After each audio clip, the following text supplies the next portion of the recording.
Day 15 of cracking 500 AI and data science interview questions challenge. 5 questions a day, 100 days. One step closer to your dream job. If you are new here, don't forget to check out the first 14 days in the playlist. You might have missed some key questions that will be important in cracking your next interview.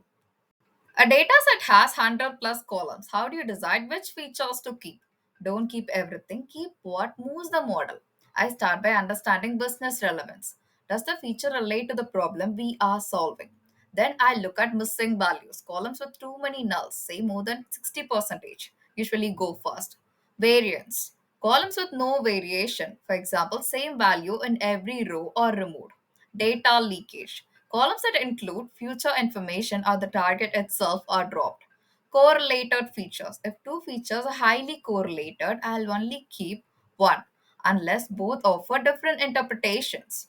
In a healthcare prediction model, we had columns for patient name and hospital ID. Name was useless. Hospital ID turned out to be a proxy for care quality and became a powerful feature. How do you handle suspicious or incorrect values in a data set? Your model can't think for itself, but you can teach it not to trust lies. First, I don't assume values are wrong. I investigate them. For example, if age is 180, it could be a data entry error, a missing value coded incorrectly, a rare case that needs business input. So here is my approach. Visual inspection comes first. Distribution plots, box plots are used for finding the outliers. Followed by that, I'll try with domain validation. Does it make sense in context? Cross checking related fields is my third approach. Birth rate versus age. It might be a birth rate, right? If it is invalid, I may remove it, cap it at a threshold, or mark it with a flag for downstream logic. Key is not just cleaning, but justifying why you are doing it. You are not fixing the data, you are protecting the model.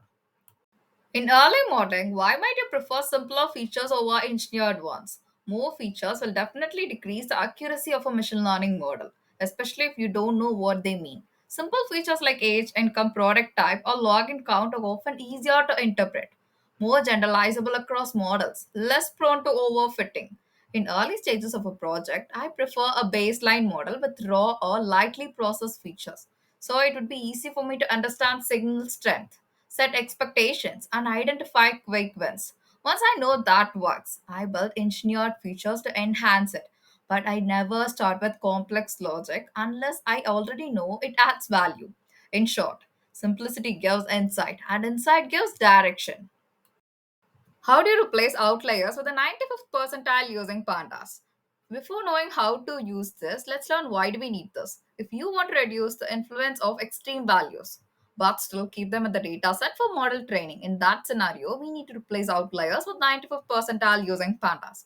Now let's learn how. Just by using quantile function, quantile of 0.95, we can calculate the 95th percentile.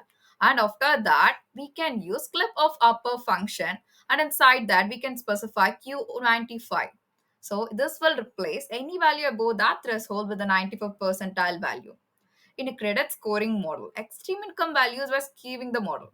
So this fix brought fairness without losing useful data. How do you drop rows where a customer made zero purchases but logged in multiple times? Look at this problem clearly. As a human being, I can understand the multiple times.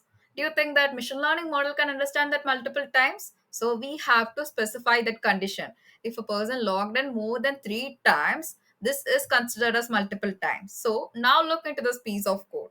We are keeping rows where this condition is not true by using a tilde operator in Python. That means we are dropping users with zero purchases and more than 3 logins. So here, as I already mentioned, this tilde operator will invert the whole Boolean condition. In a marketing campaign analysis, such users were non-biased but active, considered spam or bots. Removing them helped clean behavioral data. Data cleaning is not just technical, it is a detective work. Don't lean blindly. Always ask, why is this value weird? What will my model learn from it? Here is your day 15 takeaway. And before you engineer a fancy feature, ask yourself, what does it really represent? In interviews, showing how you think about data is as important as what you code.